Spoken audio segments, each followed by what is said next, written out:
तेरे समझ आएगा। अच्छा अप सर, समझ आ गया। डाउन, मैंने पढ़ाना ही शुरू नहीं किया।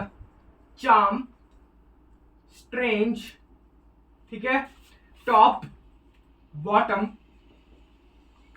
Gluon, photon, Higgs boson. मैं अभी सिर्फ हिग्स लिख रहा हूँ यहाँ पर। और ये हमारे आज के लेक्चर का हीरो है। ओके। मैंने हिग्स लिखा है, इसका पूरा नाम है हिग्स बोसॉन, ठीक है। ये एक ही एलिमेंट है। फिर हमारे पास नीचे आता है, अगर हम वैसे मैंने पूरी नहीं लिखा, मैं पूरी लिखूं तो वो कुछ ऐसी होगी। नीचे हमारे पास आता है इलेक्ट्रॉन, जो हम जानते हैं इलेक्ट्रॉन क्या होता है। उसके नीचे आता है न्यूट्रिनो इलेक्ट्रॉन, ऐसे वो लिख रहा हूँ, ठीक है। फिर आता है मुऑन, नीचे आता है न्यूट्रिनो मुऑन, ठीक है। फिर यहाँ पर आता है हमारे पास टाउ। ताऊ। हाँ, ताउ।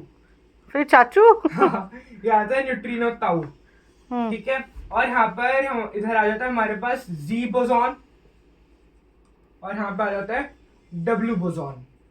तो इन्हें कहते हैं हम क्वार्क्स, इन्हें कहते हैं हम लेप्टॉन्स, और यहाँ से लेके यहाँ तक को हम कहते हैं फर्मियॉन्स, और ये होते हैं हमारे बोसॉन्स। अब बोसॉन्स के अंदर भी कई सारी कैटेगरीज होती है, जैसे इन्हें कहते हैं गॉल्ज बोसॉन्स, ठीक है।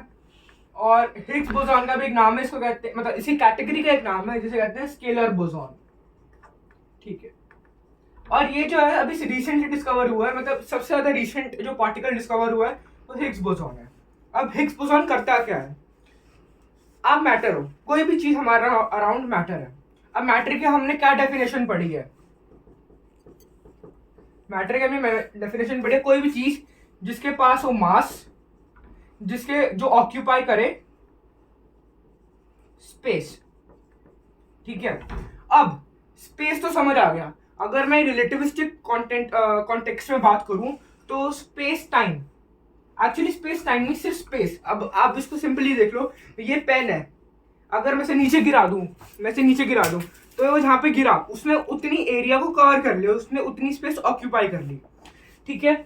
अब आ गया मास। अगर मैं इसे वेट करूं, weight is a force which is mg। अगर ये एक ऑब्जेक्ट है, इसके नीचे फोर्स लग रही है mg, दिस इज वेट। मुझे क्या चाहिए? मास। अगर मैं कह रहा हूं मेरा 80 किलो वेट है, हम गलत बोलते हैं, 80 किलो मास है।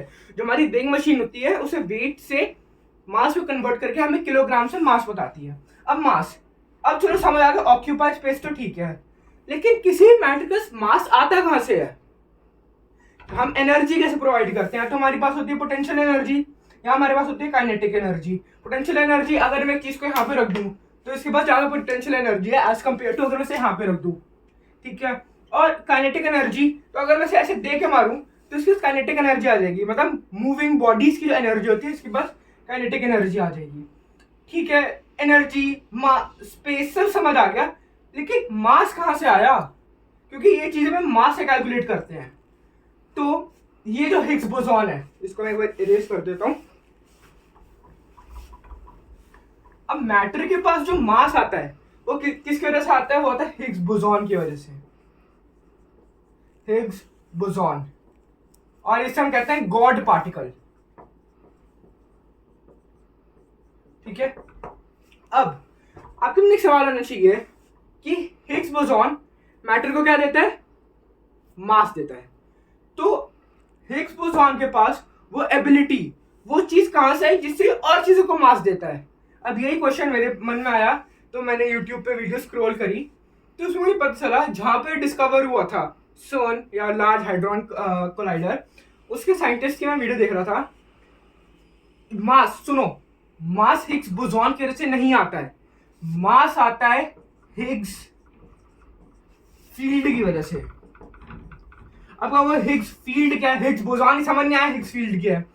एक बात बताओ, मान लो ये हमारा स्पेस है, ठीक है, ये हमारा स्पेस है।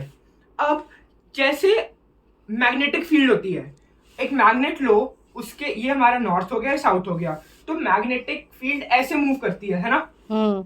ऐसे मूव करती है। तो फिर ये फील्ड है लेकिन हमें दिख नहीं रही है, तो मतलब उसी प्रकार से जो हिग्स फील्ड है वो स्पेस में एग्जिस्ट करती है पर हमें दिखती नहीं है। जिस प्रकार मैग्नेटिक फील्ड एग्जिस्ट करते हैं उसी प्रकार हिग्स फील्ड एग्जिस्ट करती है। जैसे हमें मैग्नेटिक फील्ड नहीं दिखती वैसे ही हमें हिग्स फील्ड स्पेस में नहीं दिखती। अब ऐसी क्या चीज है हिग्स फील्ड में जो ये उस चीज को मास देती है, और फिर इसमें हिग्स बोसॉन का क्या पार्टिसिपेशन है। तो चलो मैं आपको एक चीज इमेजिन करवाता हूँ। मान लो हम ग्रीनलैंड गए हैं, जो बिल्कुल ग्रीन नहीं है, पूरा व्हाइट है, पूरी स्नो है। अब एक मान लो पूरी स्नो की एक ये लेयर है, ठीक है। अब या बहुत सारे वेज है स्नो के ऊपर ट्रैवल करने के। मान लो मैंने स्कीज पहन ली, अब मैं स्कीइंग कर रहा हूँ, तो एक तरह से ये मैं हूं, मैं सिर्फ ये स्लाइड कर रहा हूँ उसके ऊपर, मैं इसके अंदर धस नहीं रहा, मैं इसके साथ इंटरैक्ट नहीं कर रहा, तो मैं सिर्फ इसके ऊपर स्लाइड करता जा रहा हूँ। तो मेरी स्पीड क्या होगी, बहुत ज्यादा होगी, क्योंकि मुझे इससे जो फ्रिक्शन मिल रही है, जो मेरे मोशन को अपोज कर रही है, वो बहुत कम है।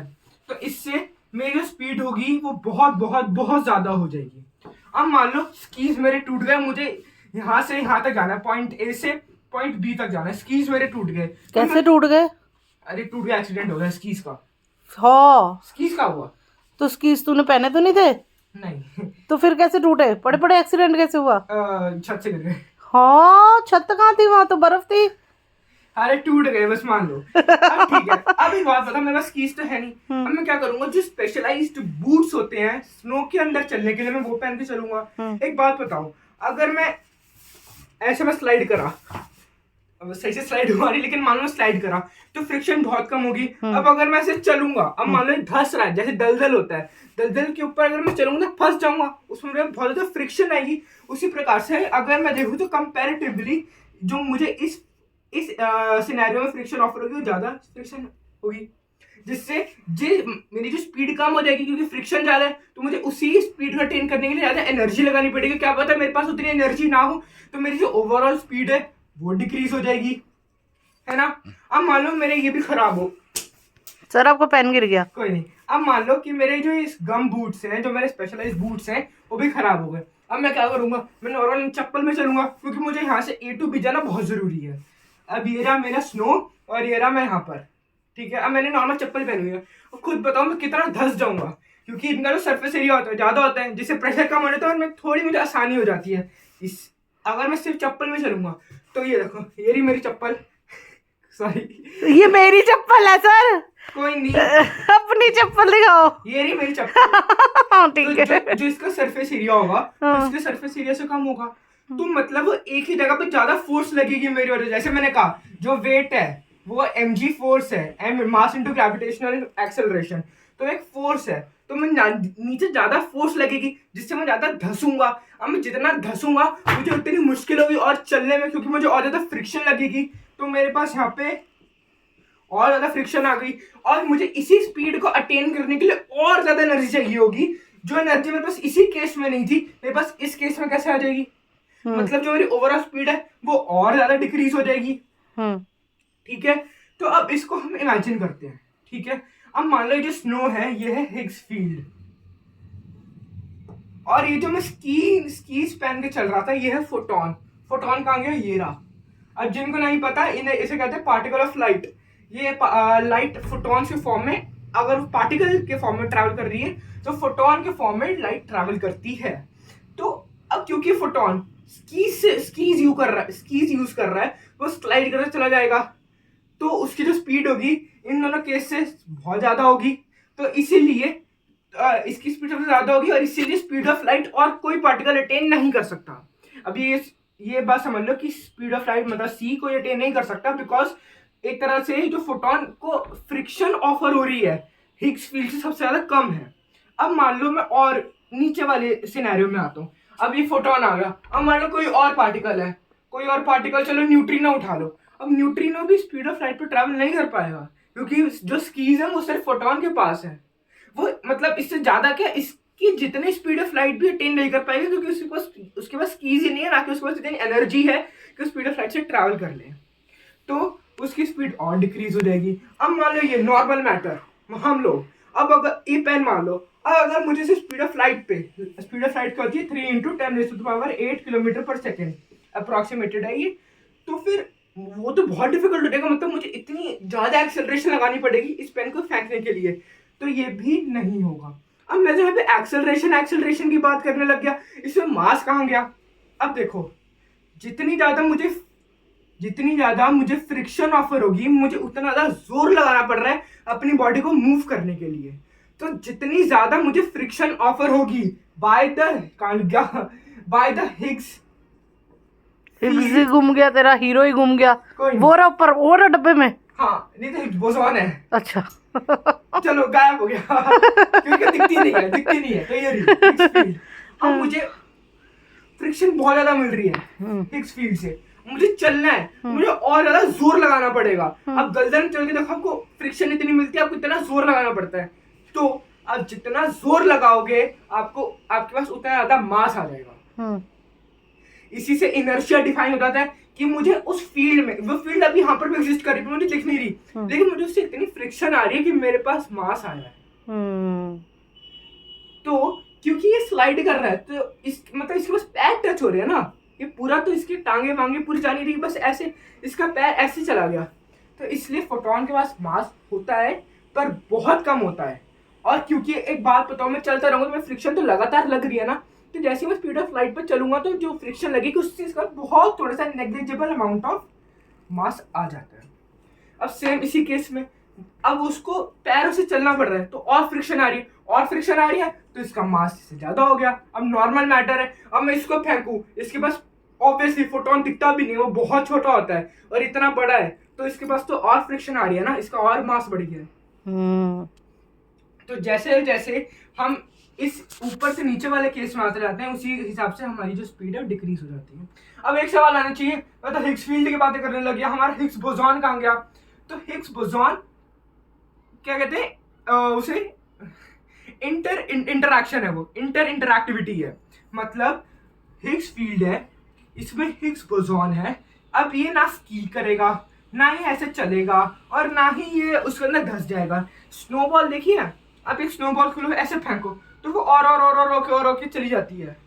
तो इसी प्रकार ये हिग्स बोसॉन एक स्नोबॉल है जो हिग्स फील्ड के ऊपर मूव कर रहा है। Okay sir. तो हाँ, अब मैंने एक टॉपिक छोड़ा था सी का, तो अगर मैं इसको थोड़ा सा और आगे डेप्थ में जाऊं, तो पहली बात, हमें अगर मैं इसको इमेजिन करूं, अगर मुझे इसे स्पीड ऑफ लाइट में फेंकना हो, मुझे बहुत ज़्यादा एनर्जी चाहिए जो इधर से आई थी, E = mc²। अगर मैं 1 ग्राम के ऑब्जेक्ट को भी फेंकूंगा तो मुझे इतनी एनर्जी लगानी पड़ेगी। mc² mc स्टैन mc² भी ग्राफर है। तो मुझे इतनी एनर्जी लगानी पड़ेगी और इतनी एनर्जी हम नहीं दे सकते। मोर ओवर, जैसे हम उसे जितना तेज फेंकेंगे, दोबारा देखो, हम जितना इसे तेज फेंकने की कोशिश करेंगे उसका मास उतना बढ़ जाएगा, क्योंकि जो इसकी फ्रिक्शन है वो और ज्यादा बढ़ती जाएगी। इसलिए it's practically impossible for us for anything to attain the speed of light. Okay sir, आपने नेक्स्ट टॉपिक शुरू कर लिया। अरे इंटर रिलेटेड है ना, तो मैं सोचा जितने टॉपिक्स छोड़ो, जितने टॉपिक्स हैं उनको टच करता चला जाऊं। तो अब ना कि मैं इतनी एनर्जी है सर, नेक्स्ट में मैं थक जाऊंगी। और बात तो सुनो, और अगर मैं इसको फेंकूं भी तो इसका मास बढ़ जाएगा। तो एक तरह से इसका जो मास है वो इनफाइनाइट चला जाएगा, और इनफाइनाइट के साथ हम डील नहीं कर सकते, क्योंकि हमें उसकी वैल्यू नहीं पता, उसको हम न्यूमेरिकल्स कैसे करेंगे, उसको हम उतनी एनर्जी कैसे देंगे। तो it's practically impossible for us to attain the speed of light. Wow sir, बाकी क्लास कल। एक सेकंड, बस एक और टॉपिक फिर मैं एंड कर नहीं सर, एक सेकंड सर मैं कंफ्यूज हो जाऊंगी। कोई नहीं सर कल हाँ, तो फिर सर नहीं सर इतना रिवाइज कर लो, फिर वो कल। अच्छा ठीक है, बताओ। इसको समरी करके अब बंद कर दो। ठीक है, समरी कर दूं? हाँ ठीक है, समरी कर। फिर मैं कंफ्यूज हो जाऊंगी, फिर आप टेस्ट लोगे तो मैं कुछ नहीं लिख पाऊंगी। हाँ ठीक है, ओरल टेस्ट लेता हूँ। ओरल? हाँ सर मैं भूल जाती हूँ, मेरे को रिवीजन चाहिए होती है।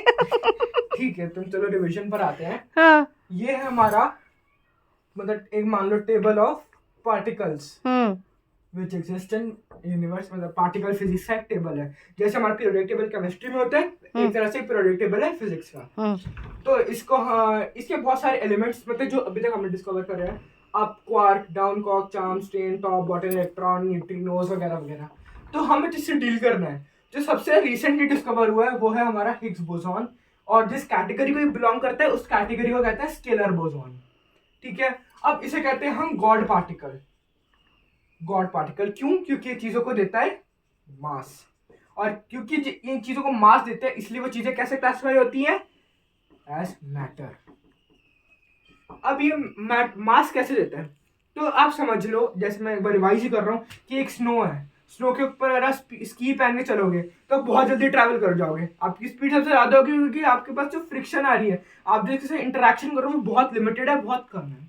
अब मान लो आप स्की नहीं कर रहे, आप जो स्नो बूट्स है उनको पहन के चल रहे हो, अब ऑब्वियसली स्की से ज्यादा फ्रिक्शन तो उन गम बूट्स में आएगी ना, तो मतलब उसी स्पीड को अटेन करने के लिए मुझे और एनर्जी लगानी पड़ेगी, क्योंकि मुझे और फ्रिक्शन आ रही है, क्योंकि मैं उससे और ज्यादा इंटरैक्ट कर रहा हूँ। अब क्योंकि मैं इंटरैक्ट कर रहा हूँ तो मुझे इतनी और एनर्जी लगानी पड़ेगी, क्या पता मेरे पास वो एनर्जी हो ही ना, तो मैं इस स्पीड को तो अटेन कर ही नहीं पाऊंगा। अब मान लो मेरे गम्बूट से खराब हो गए, अब मुझे नॉर्मल चप्पल में चलना पड़ रहा है, अब चप्पल में तो और दिक्कत है, मैं स्नो के अंदर और धंस जाऊंगा। अब मैं जैसे ही धंस जाऊंगा मैं इस स्पीड को अटेन ही नहीं कर पाऊंगा, क्योंकि मैं और ज्यादा इंटरेक्शन मेरा उससे बढ़ गया।